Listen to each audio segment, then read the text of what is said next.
Hello बच्चों, आज की इसमें बात करना है चैप्टर 4 के बारे में। ठीक है, तो बेसिकली हम इस चैप्टर में कुल मिला जुला कर 9 पॉइंट कवर करेंगे और इससे रिलेटेड जितने भी आपको क्वेश्चन या डाउट होंगे सब क्लियर हो जाएंगे। ठीक है, तो मैं सबसे पहले पहली वीडियो में बात कर लेते हैं ओवरव्यू के बारे में। ठीक है, जैसा कि चैप्टर का नाम है जेंडर, रिलीजन एंड कास्ट। ठीक है, इसमें बताया गया है कि जो हमारी सोसाइटी है कैसे जेंडर, रिलीजन और कास्ट में डिवाइड है। ठीक है, तो ये बताया गया कि कैसे यहाँ पे पॉलिटिक्स होती है, कैसे उनमें पॉलिटिक्स इन्वॉल्व होती है और क्या क्या डिस्क्रिमिनेशन पहले था और अब जो है नहीं है। ठीक है, थोड़ा सुधार हो गई है, तो उसके बारे में पूरा डिस्कस किया गया। और ये भी बताया गया कि जो हमारी डिफरेंट पॉलिटिकल पार्टी है कैसे वोटरों को निभाने के लिए क्या क्या क्राइटेरिया और क्या क्या स्टेप यूज़ करते हैं ताकि वह अपनी स्पेसिफिक कास्ट या स्पेसिफिक जेंडर को अपनी तरफ आकर्षित करें। ठीक है, इसके बारे में पूरा जानकारी लेंगे। तो अगर आप चैनल में नए हो तो चैनल सब्सक्राइब कर लीजिए और पूरे प्लेलिस्ट में बना दो, उसको भी जाके देख सकते हैं। ठीक है, तो मिलते हैं अगली वीडियो में।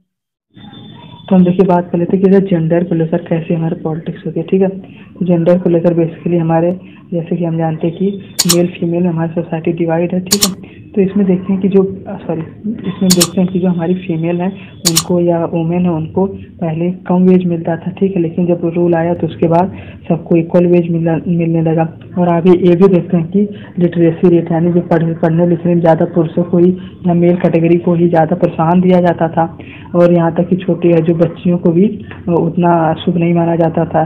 सभी लोग कहते थे कि हमें बेटा चाहिए, ये सबसे डिस्क्रिमिनेशन होता था। ठीक है, इसमें पॉलिटिक्स कैसे इन्वॉल्व हुई, इसमें बेसिकली इस तरह इन्वॉल्व हुई कि जब जब सभी लोग नए नए मुद्दे उठाने लगे कि बेटी बचाओ बेटी पढ़ाओ इस सबका, तो इससे क्या हुआ जेंडर इक्वलिटी लाने का प्रयास की गई जो कि इस समय लगभग आ चुकी है, लेकिन कुछ प्रभाव तक है लेकिन लगभग समाप्त होने की कैटेगरी में। ठीक है, तो बेसिकली हमने क्या जाना कि उनको वेज और लिटरेसी रेट के बेसिस पर कैसे डिस्क्रिमिनेशन हुआ है। ठीक है, हम बात करें कि वुमेन लोग कैसे पॉलिटिक्स में इन्वॉल्व हैं, तो उसके बारे में यहाँ बताया गया है कि हम लोग भी जानते हैं कि 1/3 क्या है सीट रिजर्व होती है वुमेन के लिए। क्यों ऐसा? क्योंकि ताकि उनको भी थोड़ा सोसाइटी में आगे आने का मौका मिले और इनकेस उनको भी एक रिप्रेजेंटेटिव की तरह आए और अपनी कैटेगरी को अफोर्ड करें। यानी मतलब जो कि जानते हैं कि अगर वुमेन कैटेगरी है तो वो अपने लोगों को प्रोत्साहित करेगी, यानी वुमेन कैटेगरी प्रोत्साहित करेगी। और इनकेस कहीं पर उनका शोषण हो रहा है या कहीं उनको कुछ कमी है या कोई अलग तरीके की इशू है तो उनको भी सॉल्व करने की कोशिश की जाएगी। उसी प्रकार पंचायत राज में किया जाता है कि कुछ ऐसी पंचायत या कैटेगरी बनाई जाती है कि वहाँ पर केवल महिला अधिकारी यानी महिला ही केवल चुनाव लड़ सकती है, वहाँ पर पुरुष को लड़ने का अधिकार नहीं रहता। तो वहाँ पर उनको कुछ रिजर्वेशन टाइप प्रोवाइड किया जाता है ताकि उन लोगों का भी विकास हो सके। ठीक है, तो कुल मिला जुला कर बात किया कि कैसे वुमेन लोग पॉलिटिक्स में आ रही हैं और अपना योगदान दे रही हैं ताकि उनकी जो है स्पेसिफिक कास्ट है उनका भी प्रोत्साहन हो सके। ठीक है, देखिए अगर हम बात करें कि जो हमारा रिलीजन, तो हमने देख लिया कि रिलीजन में कई रिलीजन डिवाइड है। ठीक, हमारी कंट्री में तो कई रिलीजन है और कम्युनिज्म और पॉलिटिक्स। ठीक है, मतलब रिलीजन को लेकर कैसे पॉलिटिक्स होता है आप लोग भी देखते होंगे कि यहाँ पर इस्लाम है, चाहे हिंदू धर्म हो, चाहे बेसिकली हिंदू धर्म हो, चाहे सब लोग अपने अपने रिप्रेजेंटेटिव बनाते हैं। अगर मान लीजिए जहाँ पे हिंदू ज़्यादा है तो वहाँ हिंदू सरकार रहेगी, जहाँ मुस्लिम ज़्यादा है तो वहाँ मुस्लिम रहते हैं। ठीक है, तो कुल मिला जुला कर रिलीजन या रिलीजन के बेस पर भी पॉलिटिक्स की जाती है और अपने अपने कैटेगरी को बढ़ाने का प्रयास किया जाता है। तो कुल मिला जुला कर इसमें बताया गया है कि कैसे जो है रिलीजियस पर सभी लोग, अगर कोई भी पार्टी है तो वह ये देखते हैं कि उस स्थिति में या उस परिवेश में कौन से जेंडर के लोग सॉरी किस रिलीजन के ज़्यादा हैं, तो वहाँ पर उस तरीके की कैंडिडेट को खड़ा करते हैं ताकि ज़्यादा से ज़्यादा वोट ले सके। ठीक है, देखिए हम बात करते हैं सेकुलर की बात। ठीक है, तो सेकुलर मतलब होता है बेसिकली कि अगर कोई भी कंट्री है या कोई भी ऐसा स्टेट है जो कोई भी रिलीजन को फॉलो ना करे। ठीक है, और सभी धर्मों को एक समान रूप से देखे, वही क्या सेकुलर। ठीक है, जैसे आप देखिए इंडिया क्या है सेकुलर कंट्री। क्यों? क्योंकि यहाँ पर कोई भी धर्म को मान्यता नहीं दी जाती या कोई भी धर्म नेशनल रिलीजन नहीं है। ठीक है, सभी को इक्वल अपॉर्चुनिटी दी जाती है कि वो अपने रिलीजन को फॉलो करें और कोई भी कहीं पर भी अपना रिलीजन फॉलो करे और किसी को भी आपत्ति नहीं होगी।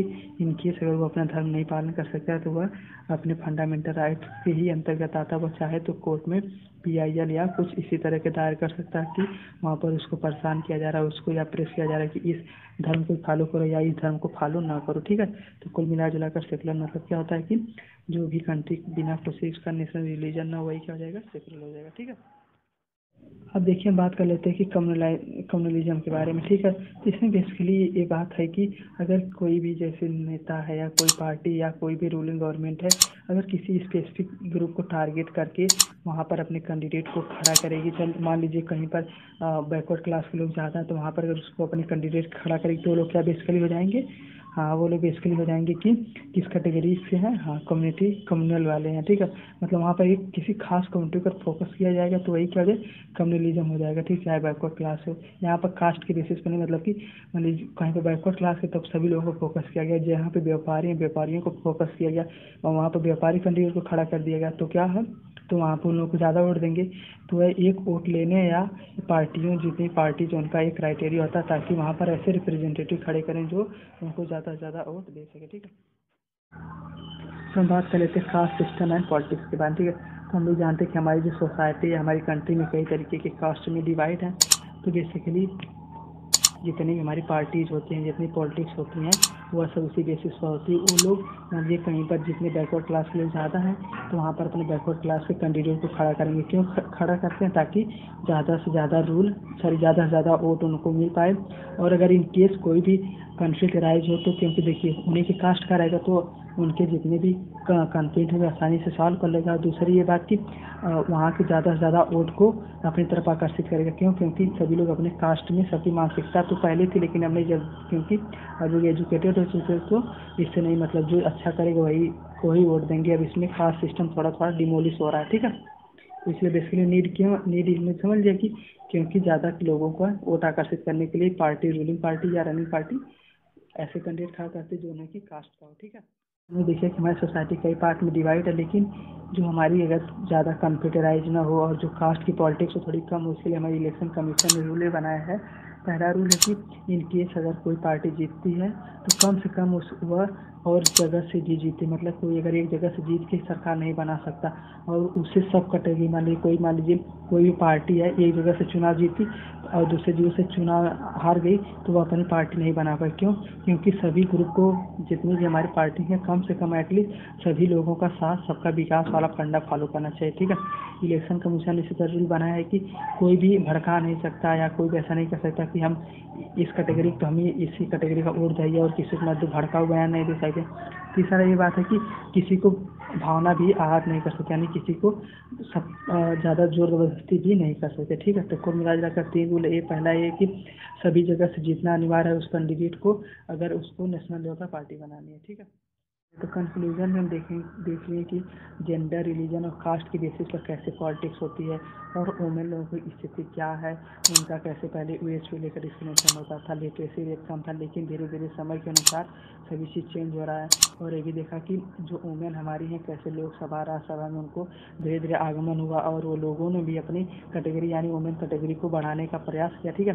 तो इसी प्रकार हमने देखा कि हमारी कास्ट सिस्टम है कैसे उसमें पॉलिटिक्स इन्वॉल्व होती है, कैसे जो पार्टी निभाने के लिए वहाँ पर स्पेसिफिक पर्सन को ही खड़ा करती है जो उनकी या उनकी भावनाओं समझ सके, यानी वहाँ पर किसी कहीं पर अगर बैकवर्ड क्लास की जनसंख्या ज़्यादा है तो वहाँ से बैकवर्ड कैंडिडेट की खड़ा करेगी, क्यों, ताकि ज़्यादा से ज़्यादा वोट ले सके और इन केस कोई कंफ्लिक्ट भी राइज हो तो आसानी से सॉल्व करे। तो कुल मिला जुलाकर यही था। और हमने ये भी देखा कि इलेक्शन कमीशन ने कुछ रूल रेगुलेशन बनाए हैं ताकि कोई भी वोटिंग प्रक्रिया हो आसानी से अच्छे से हो सके।